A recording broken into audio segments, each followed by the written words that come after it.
ಕೆಳಗಡೆ ಕೆಂಪು ಬಣ್ಣದಲ್ಲಿ ಕಾಣ್ತಾ ಇರುವ ಸಬ್ಸ್ಕ್ರೈಬ್ ಬಟನನ್ನು ಒತ್ತಿ, ಪಕ್ಕದಲ್ಲಿರ್ತಕ್ಕಂಥ ಬೆಲ್ ಐಕಾನನ್ನು ಒತ್ತಿ. ಹೀಗೆ ಮಾಡೋದ್ರಿಂದ ನನ್ನ ಲೇಟೆಸ್ಟ್ ವಿಡಿಯೋಗಳ ಅಪ್ಡೇಟ್ಸ್ ನೇರವಾಗಿ ನಿಮಗೆ ತಲುಪುತ್ತವೆ. ಎಲ್ಲರಿಗಿಂತ ಮೊದಲು ಆ ವಿಡಿಯೋಗಳನ್ನು ನೀವು ನೋಡಬಹುದು.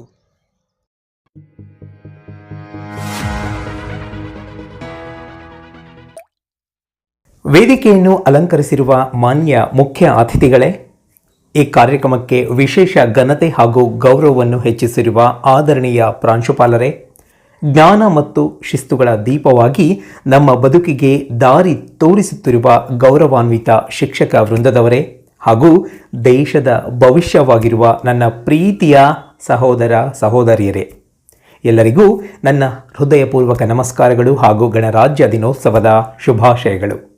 ಭಾರತ ಜಾತ್ಯತೀತ ರಾಷ್ಟ್ರ. ಭಾರತದಲ್ಲಿ ಎಲ್ಲ ಪ್ರಜೆಗಳಿಗೂ ಸಮಾನ ಹಕ್ಕಿದೆ. ಶಿಕ್ಷಣ, ಸಮಾನತೆ, ವಾಕ್ ಸ್ವಾತಂತ್ರ್ಯ ಹಕ್ಕುಗಳು, ಇಚ್ಛೆಯ ಧರ್ಮವನ್ನು ಸ್ವೀಕರಿಸುವ ಹಕ್ಕುಗಳು, ಎಲ್ಲಿ ಬೇಕಾದರೂ ಜೀವಿಸುವ ಹಕ್ಕುಗಳು, ಹೀಗೆ ಇಷ್ಟೆಲ್ಲ ಸ್ವತಂತ್ರ ಹಕ್ಕುಗಳು ಎಲ್ಲರಿಗೂ ಇರುವುದು ಭಾರತದಲ್ಲಿ 1950 ಜನವರಿ 26 ಜಾರಿಗೆ ಬಂದ ಬೃಹತ್ ಸಂವಿಧಾನದಿಂದ. ಆದ್ದರಿಂದ ಪ್ರತಿ ವರ್ಷವೂ ಸಹ ಈ ದಿನವನ್ನು ಭಾರತೀಯ ಪ್ರಜೆಗಳು ಎಲ್ಲೇ ಇದ್ದರೂ ಸಹ ನೆನೆಯಬೇಕಾಗಿದೆ, ಹಾಗೆಯೇ ಆಚರಣೆ ಮಾಡಬೇಕಿದೆ. ಕಾನೂನಾತ್ಮಕವಾಗಿ ಈ ದಿನವನ್ನು ರಾಷ್ಟ್ರದೆಲ್ಲೆಡೆ ರಕ್ಷಣಾ ಪಡೆಗಳು ಪೆರೇಡ್ ಮಾಡುವ ಮೂಲಕ, ಶಾಲೆಗಳು, ಸರ್ಕಾರಿ ಕಚೇರಿಗಳಲ್ಲಿ ಧ್ವಜಾರೋಹಣ ಮಾಡುವ ಮೂಲಕ ಸಂವಿಧಾನ ಜಾರಿಗೆ ಬಂದ ದಿನವನ್ನು ಗಣರಾಜ್ಯ ದಿನವಾಗಿ ಆಚರಣೆ ಮಾಡಲಾಗುತ್ತದೆ. ಸ್ನೇಹಿತರೆ, ನಿಮಗೆಲ್ಲ ತಿಳಿದಿರಲಿ, ಸಂವಿಧಾನ ನಮ್ಮ ರಾಷ್ಟ್ರದ ಸರ್ವೋಚ್ಚ ಕಾನೂನು. ಅದಕ್ಕೆ ಎಲ್ಲರೂ ಗೌರವಿಸಬೇಕು, ಅದರ ನಿಯಮಗಳನ್ನು ಪಾಲಿಸಬೇಕು. ನಮ್ಮ ಸಂವಿಧಾನವು ರಷ್ಯಾ, ಬ್ರಿಟನ್, ಅಮೆರಿಕ, ಇತರೆ ದೇಶಗಳ ಸಂವಿಧಾನಗಳ ಅಂಶಗಳನ್ನು ಹೊಂದಿರುವ ಬೃಹತ್ ಸಂವಿಧಾನವಾಗಿದೆ. ಇದರ ಜಾರಿಗೆ ಮಹತ್ವದ ಕೊಡುಗೆ ನೀಡಿದವರು ಡಾಕ್ಟರ್ BR ಅಂಬೇಡ್ಕರ್ ಅವರು. ಆದ್ದರಿಂದ ಅಂಬೇಡ್ಕರ್ ಅವರನ್ನು ಭಾರತ ಸಂವಿಧಾನ ಪಿತಾಮಹ ಎಂದು ಕರೆಯುತ್ತೇವೆ.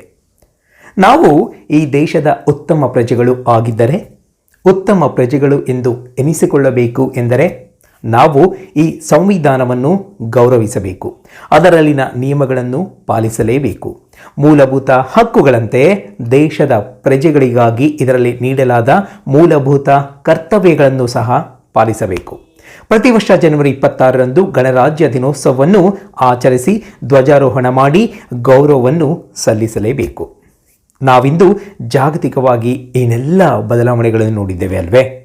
ಮುಂದೆ ಇನ್ನೂ ಹಲವಾರು ಬದಲಾವಣೆಗಳನ್ನು ಅಭಿವೃದ್ಧಿಯ ಕ್ಷೇತ್ರದಲ್ಲಿ ನೋಡಲಿದ್ದೇವೆ.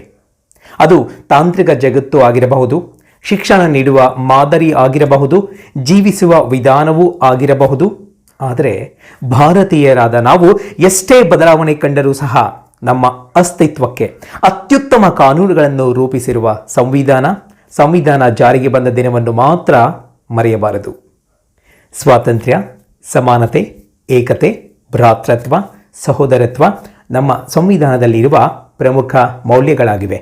ಇಂತಹ ಮೌಲ್ಯಗಳನ್ನು ನೀಡಿದ ಸಂವಿಧಾನ ಜಾರಿಗೆ ಬಂದ ದಿನದ ಈ ರಾಷ್ಟ್ರೀಯ ಹಬ್ಬವು ದೇಶದ ಏಕತೆ ಮತ್ತು ಹೆಮ್ಮೆಯನ್ನು ಕಾಪಾಡಿಕೊಳ್ಳಲು, ಎತ್ತಿ ಹಿಡಿಯಲು, ಮೆಲುಕು ಹಾಕಲು ನಮ್ಮೆಲ್ಲರಿಗೂ ಅವಕಾಶವನ್ನು ನೀಡಿದೆ. ಇದೇ ಮಂತ್ರವನ್ನು ನಾವೆಲ್ಲರೂ ಸಹ ಜಪಿಸುತ್ತಾ ಸದಾ ನೆನಪಿನಲ್ಲಿ ಇಟ್ಟುಕೊಂಡು ಚೆನ್ನಾಗಿ ಓದಿ ಈ ದೇಶವನ್ನು ಇನ್ನಷ್ಟು ಸುಸ್ಥಿತಿಯ ಕಡೆಗೆ ಕೊಂಡೊಯ್ಯೋಣ ಎಂದು ಈ ಸಂದರ್ಭದಲ್ಲಿ ಹೇಳಲು ಬಯಸುತ್ತೇನೆ.